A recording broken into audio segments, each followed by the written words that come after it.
suis M. Kwaku Kofi Claver Arnold, International Volunteers for SDG 13. Je suis scout héros messager de la paix 2022 et par ailleurs bénévole à l'association Green Ivory et ambassadeur et coordinateur du réseau KTV Challenge Afrique et Côte d'Ivoire. Je suis Marie-Anésie Djé, titulaire d'un master en anglais et spécialisée en littérature et civilisation britannique. Je suis par ailleurs une amoureuse de la Côte d'Ivoire et c'est ce qui m'a emmenée à m'engager dans ma communauté pour favoriser le développement de mon pays. Je suis Euphrasie Koulibaly Kambou. Je suis activiste sur les questions de santé sexuelle et reproductive et je travaille sur ces questions depuis 2008. Donc, j'ai eu la chance d'être cooptée par l'AIBF, qui est l'Association ivoirienne pour le bien-être familial, pour mettre en place le mouvement d'action des jeunes de l'AIBF à Bouaké. Et donc, c'est comme ça qu'est parti mon parcours pour les questions de santé sexuelle et reproductive, en tant que présidente de club santé de mon école où j'étais. Et j'ai travaillé sur ces questions. J'ai été présidente donc de l'antenne de Bouaké, vice-présidente au niveau national du mouvement d'action des jeunes de l'AIBF, ensuite présidente du réseau des jeunes ambassadeurs de l'AIBF, et ainsi de suite. Donc j'ai occupé quand même un certain nombre de postes sur ces questions-là au niveau de la Côte d'Ivoire. Pour moi, l'engagement civique, c'est tout ce que l'on peut donner en tant qu'humain. Donc, moi, particulièrement, dans mon cas, j'étais jeune. Donc, ce que j'ai pu donner en tant que jeune pour ma communauté, pour la cible pour laquelle j'ai voulu mener ces différentes activités-là, qui étaient les adolescents et jeunes en son temps. Donc, c'est tout ce qui peut vraiment être donné par soi et impacter positivement la communauté dans laquelle on est. Tout part d'un constat. Il faut dire que l'Ivoirien n'est pas éco-citoyen, ça il faut le dire. Et on remarque nos communes, on remarque nos ruelles, on remarque les caniveaux, manque d'espace vert et consorts. Donc c'est des notions qu'il faut inculquer à la communauté ivoirienne. Donc l'enjeu, comme je le dis en griffe, c'est d'aboutir à une Côte d'Ivoire écologique. Il faut dire que le contexte était un peu... on sortait d'une crise à Bouaké. Bon, je ne dirais pas qu'on sortait, on était quand même dans une crise parce que la crise de 2002, c'est vrai que j'étais à l'école primaire, mais je suis rentrée directement en tant que présidente de club santé quand j'ai eu l'entrée en 6e. Et qu'est-ce qui a motivé? Mon engagement n'a pas commencé sur les questions de santé sexuelle et reproductive. Mon engagement a plutôt commencé sur les questions de droits des enfants parce que j'ai été au Parlement des enfants de Côte d'Ivoire. Et les enfants, au niveau de, par exemple, la zone de Bouaké, avaient subi beaucoup de violences. Et on avait eu la chance d'être encadrés par le Comité international de la Croix-Rouge qui nous formait sur les droits des enfants en période de crise humanitaire et ainsi de suite. Et j'ai trouvé qu'il était important. J'ai appris au niveau du Parlement des enfants que les enfants avaient des droits. Et à la suite, j'ai compris que les droits en santé sexuelle faisaient partie de ces droits-là. Et j'ai connu les questions de VIH-Sida, les questions de violence basées sur le genre, les questions de viol des adolescentes. Et je me suis dit qu'il était important, à mon niveau, ayant reçu des formations, donner ensuite ce que j'avais reçu au cours de ces formations-là. D'où la sensibilisation, parce que j'ai vraiment commencé par les actions de sensibilisation avant d'aller dans les questions de plaidoyer et autres. Au début de mon engagement, disons dans mes premières années universitaires, j'étais vraiment focus sur tout ce qui était en rapport avec l'autonomisation de la jeune fille, l'impact qu'elle pourrait avoir dans sa communauté. Mais après, je me suis rendu compte que les jeunes n'avaient pas, ou la jeunesse n'a pas une bonne connotation dans notre société, car elle est très souvent assimilée à tout ce qui est en rapport avec l'incivisme, la délinquance, et aussi les problèmes liés aux femmes n'avaient pas une meilleure solution parce qu'elles n'étaient pas présentes là où se prennent les décisions. Et j'ai décidé alors d'orienter ou de structurer un peu plus mon engagement en militant dans un mouvement citoyen qui s'appelle Bridge, dans le but d'encourager les jeunes à une citoyenneté active, de faire la promotion du civisme et de faire la promotion de la participation politique des jeunes en général et des femmes en particulier. On a commencé, comme je l'ai dit, par la sensibilisation avec nos pairs. Donc, c'est vraiment quelque chose qu'on faisait à la base au niveau communautaire et tout. Mais au fil du temps, on a compris. Je dis on parce que je n'étais pas seule, puisque l'action qui avait été menée vraiment, c'était des actions de plaidoyer. Donc, avec d'autres jeunes aussi qui étaient engagés, bien que je sois la présidente, mais d'autres jeunes qui étaient aussi très engagés, on a compris que l'action communautaire n'était pas, l'action de sensibilisation n'était pas suffisante, qu'il fallait ajouter le plaidoyer parce que les politiques influençaient fortement tout ce qui était comme droit. Et donc, au niveau de ces jeunes, avec ces jeunes-là, on a fait du plaidoyer, par exemple, pour l'accès des jeunes aux services de santé sexuelle et reproductive. On a fait du plaidoyer pour que la contraception soit gratuite pour les jeunes. On a fait du plaidoyer pour que l'éducation complète à la sexualité soit intégrée dans les curricula de formation et d'enseignement au niveau de la Côte d'Ivoire. On a vraiment abordé plusieurs axes. On a fait aussi fortement du plaidoyer pour que les jeunes soient aux tables de discussion quand il s'agit de prendre des décisions les concernant. Mais on pense que vraiment ce plaidoyer l'a apporté. On a quand même eu écho favorable parce qu'aujourd'hui, il est rare de trouver des instances de prise de décision, que ce soit au ministère de la Santé, que ce soit dans les différents ministères ou même dans les groupes assez importants qui prennent des décisions sans qu'il n'y ait des jeunes.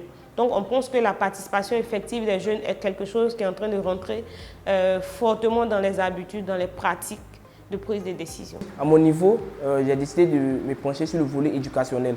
Donc j'allais à la rencontre des différents clubs environnement santé dans les différents établissements pour essayer de renforcer leurs activités et essayer de leur donner de nouvelles notions parce qu'il faut qu'ils s'actualisent. Voilà.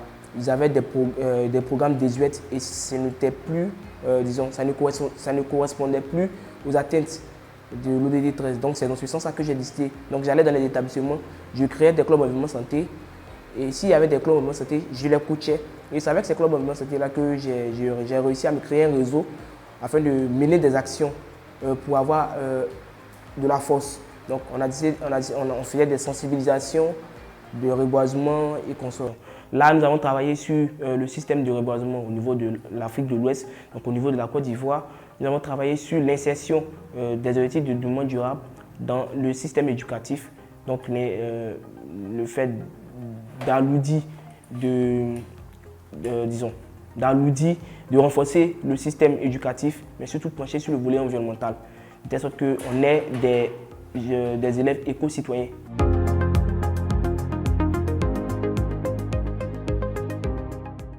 Donc, comme je le disais tantôt, je suis à Bridge et j'occupe le poste de responsable projet. Ce qu'il faut savoir avec Bridge, c'est que nous sommes une organisation qui a pour but de faire la promotion de la citoyenneté active, de l'initiation à la citoyenneté, au civisme, je dirais, de la promotion et la participation des jeunes, des femmes dans la politique, mais aussi la protection de la petite enfance et la réduction des vulnérabilités socio-économiques dans les zones rurales. Donc, ce qu'il est important aussi de savoir à Bridge, c'est que depuis 2017, c'est 10 000 personnes qui ont participé à nos activités. C'est une campagne de mobilisation que nous avons organisée pour les jeunes afin qu'ils s'inscrivent sur la liste électorale. Donc le nom de la campagne, c'est pour chaque jeune une voix, qui a été organisée avec plusieurs organisations de la société civile. Bridge, c'est aussi la campagne J'active ma conscience citoyenne qui avait pour but d'éduquer les jeunes sur les principes de citoyenneté active, d'éduquer les jeunes sur le respect de l'autorité publique. Et nous avons mené cette campagne pour la première édition en 2021 dans la ville de Grand Laou. C'est 300 jeunes qui ont bénéficié de formations, de partage d'expériences sur tous les sujets qui concernent l'engagement social, la citoyenneté active. Bridge, c'est aussi notre programme phare, le programme Encore Elle, qui est un programme d'éducation sociale et politique des jeunes femmes qui vise à leur donner des bases idéologiques, des outils qui leur permettront de non seulement s'engager en politique, mais de s'y maintenir. Donc pour la première édition en 2021, c'est 25 jeunes femmes qui ont bénéficié de formations sur la politique, sur la construction de projets politiques, le leadership politique, et qui utilisent toutes ces connaissances-là pour non seulement influencer l'espace politique, mais pour s'engager aussi et produire des résultats remarquables. Et pour la deuxième édition, c'est 12 jeunes femmes qui bénéficient au quotidien de formation politique. Ce qu'il est important de savoir aussi avec Encore Elle, c'est que en plus des formations, c'est des mises en relation, c'est des rencontres de haut niveau organisées avec des personnalités politiques, des ambassadeurs, des mises en relation avec des personnages politiques publics pour donner du contenu aussi à l'engagement des jeunes femmes en politique. Au niveau individuel, je veux dire, quand j'ai eu le bac, j'ai fait les études en sciences de la terre et des ressources minières. Mais je veux dire que ma passion m'a emmenée à changer de route. Quand j'ai fini la licence, je me suis dit, c'est vrai que je fais les sciences de la terre et des ressources minières, c'est vrai qu'on me présente des profils de carrière assez intéressants, mais est-ce que c'est ce que j'ai vraiment envie de faire? Et je pense que j'ai dû dévier pour aller reprendre un autre cycle, pour faire encore de l'humanitaire et action internationale. Je veux dire, mon engagement communautaire a impacté mon profil professionnel au point où j'ai dû changer de profil professionnel pour m'engager totalement dans l'humanitaire.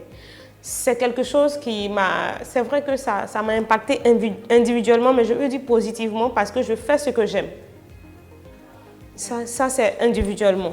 Au niveau national, comme je l'ai dit tout à l'heure, je pense qu'aujourd'hui, il n'y a pas d'instance de prise de décision sans que les jeunes ne soient à la table. Et moi, c'est ce qui me rend fière aujourd'hui. Je pense que ceux qui sont venus après nous dans l'action communautaire, dans l'activisme pour les droits en santé sexuelle et reproductive, aujourd'hui, ne peuvent pas dire qu'ils ne sont pas à la table des discussions, ne peuvent pas dire qu'ils ne sont pas à la table de prise de décision. Ils sont là aujourd'hui. Et ça, c'est une fierté pour moi. Au niveau régional, je pense que pour le réseau des jeunes ambassadeurs, le réseau n'était pas qu'ivoirien, le réseau était dans 9 pays de la sous-région francophone. Et je ne sais pas si vous avez suivi dernièrement la conférence internationale sur la planification familiale qui s'est tenue en Thaïlande. C'est les jeunes du réseau des jeunes ambassadeurs qui sont partis, qui ont fortement impacté la conférence internationale. Et ça fait plaisir de voir qu'aujourd'hui, au niveau de la région, il y a cette crème de jeunes sur qui on peut compter, qui porte de la voix, qui sait ce qu'il faut dire, où il faut dire et comment il faut le dire pour pouvoir impacter. Et je pense que nous sommes là aujourd'hui en tant que jeunes et on ne peut pas compter sans les jeunes aujourd'hui. Et c'est une fierté quand même. Alors, je pense que tout le monde est utile dans sa communauté ou tout le monde devrait être utile dans sa communauté. On choisit l'axe d'intervention en fonction de sa passion. Parce qu'il faut de la passion pour faire quelque chose gratuitement sur une longue période. Il faut dire que l'engagement communautaire, c'est un don de soi. Et donc, on choisit en fonction de la passion qu'on a. Je pense qu'aujourd'hui, par exemple, il y a l'environnement qui ouvre quand même une large palette d'actions à faire. Il est nécessaire que des jeunes soient aussi engagés sur ce côté-là, par exemple pour les questions d'environnement, qui sont d'ailleurs liées aux questions de santé de la reproduction, parce que le réchauffement climatique impacte fortement les questions de violence basée sur le genre, ça impacte les questions d'indépendance économique des femmes dans certaines régions du monde. Et donc, chacun peut mener quelque chose dans sa communauté. Commencer même déjà par la salubrité, les questions de salubrité au niveau de sa communauté, rendre propre peut-être son quartier, les 2-3 habitations de sa cité, ainsi de suite. On peut commencer en tout cas quelque part parce qu'il y a beaucoup d'actions à mener dans nos communautés. Et si chacun y met la main, je pense que tous les domaines seraient impactés positivement, comme on le veut. Vous savez, il est très difficile de s'intéresser aux questions qui nous sont méconnues ou qui nous sont étrangères. C'est pour cela que déjà pour inviter les jeunes ou les encourager à s'engager, il faut multiplier ce genre d'initiatives comme ce que fait l'ONG Engage and Share, qui vise à faire la promotion de l'engagement civique, l'engagement citoyen, afin que des jeunes puissent s'engager. Donc il faut multiplier ces initiatives-là et il faut les créer dans des zones rurales, car le besoin y est. Il faut aussi mettre en avant les bienfaits de l'engagement, faire comprendre aux jeunes, faire comprendre aux citoyens que quand ils s'engagent dans la communauté, les premiers bénéficiaires de cet engagement, c'est eux, tant au niveau personnel, tant au niveau communautaire. Et il faut mettre aussi en évidence que grâce à son engagement, le citoyen arrive à influencer l'action politique.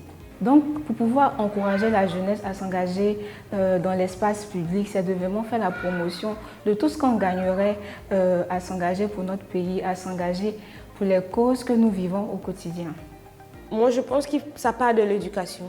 Il faut que dès la base, on inculque aux jeunes qui sont des individus qui comptent pour la société. Ce n'est pas des personnes qui ont seulement des besoins, qui ont besoin d'être accompagnées, mais c'est des personnes qui peuvent participer et impacter positivement. Il faut déjà qu'on inculque cela dans notre éducation pour que les jeunes sachent que je suis une personne à part entière et je suis important. Parce que qu'est-ce qui se passait par exemple dans nos communautés? Quand il y a les réunions, c'est les adultes qui vont aux réunions, mais les jeunes ne participent pas aux réunions. Quand il y a des décisions, par exemple, dans les communautés, on dit les chefs de quartier se réunissent et tout, les jeunes restent à la maison, les adolescents restent à la maison, c'est les parents seulement qui participent, alors que la communauté, c'est un tout. C'est les adultes, c'est les vieillards, c'est les jeunes, c'est les adolescents et les enfants. Donc, il faut qu'on puisse commencer déjà à inculquer cela. Parce que quand on commence déjà, quand on laisse que le jeune ait 14, 15 ans, avant de lui dire « tu dois participer », il ne comprend pas son importance parce que dès le départ, on ne lui a pas dit qu'il était important et qu'il pouvait participer. Il faut inculquer dans notre éducation de base, à la maison et à l'école. J'ai envie de dire aux jeunes qu'on a l'habitude de dire que nous sommes l'avenir et tout. Nous ne sommes pas l'avenir puisque nous sommes là actuellement. Donc, nous sommes le présent et que chaque jeune devrait compter, devrait savoir qu'il compte, qu'il est le présent. Je veux dire par exemple que le ministre Mamadou Touré est devenu ministre alors qu'il était encore jeune. Donc, si on disait qu'il est l'avenir, il ne serait pas ministre pendant qu'il est encore jeune. Ça veut dire que nous sommes le présent et que nous comptons pour aujourd'hui déjà avant que l'avenir n'arrive. Et pour l'avenir, on fera ce qu'il faudra faire. Déjà, avant de donner mon mot de fin, je souhaiterais féliciter l'ONG Engage and Share pour cette lucane qu'elle m'offre de parler de mon expérience, de motiver les jeunes à s'engager et inciter les jeunes à rejoindre les mouvements citoyens, à rejoindre les organisations afin de militer pour les causes qui sont propres à leur communauté. Chers jeunes, vous avez la possibilité de votre modeste position, de mener des actions afin d'impulser le progrès, l'épanouissement de votre communauté. Il est temps de vous intéresser à la politique, il est temps de vous intéresser à la gestion de la cité, car c'est un moyen, c'est une lucane pour vous de faire entendre votre voix et de faire encadrer les actions que vous aurez à prendre dans votre communauté. Comme Nelson Mandela le dirait, tout ce qui se fait pour vous et sans vous est contre vous. Alors je vous encourage à vous intéresser à la gestion de la cité, à vous y former afin de faire entendre votre voix de la plus belle des manières, de mener des actions concrètes qui auront un impact sur votre communauté. Il n'y a jamais un moment opportun pour s'engager. Il n'y a pas un moment idéal pour faire entendre la voix de sa communauté, de votre position, avec les moyens de base que vous avez. Ça peut être votre énergie, votre savoir, votre temps. Venez, réunissez-vous, réunissez ces forces-là et contribuez au développement de votre communauté, au développement de votre pays. Je vais terminer par cette belle citation d'Emmanuel Kant que j'aime bien. Agir de telle sorte que la maxime de ton action soit érigée en loi universelle. Donc, si nous comprenons cette citation dans son essence, nous allons comprendre qu'il est impérieux pour chaque jeune d'agir. Jeunes, jeunesse, levons-nous, agissons, car le futur, c'est nous. Si nous n'agissons pas dès maintenant, notre futur sera bafoué.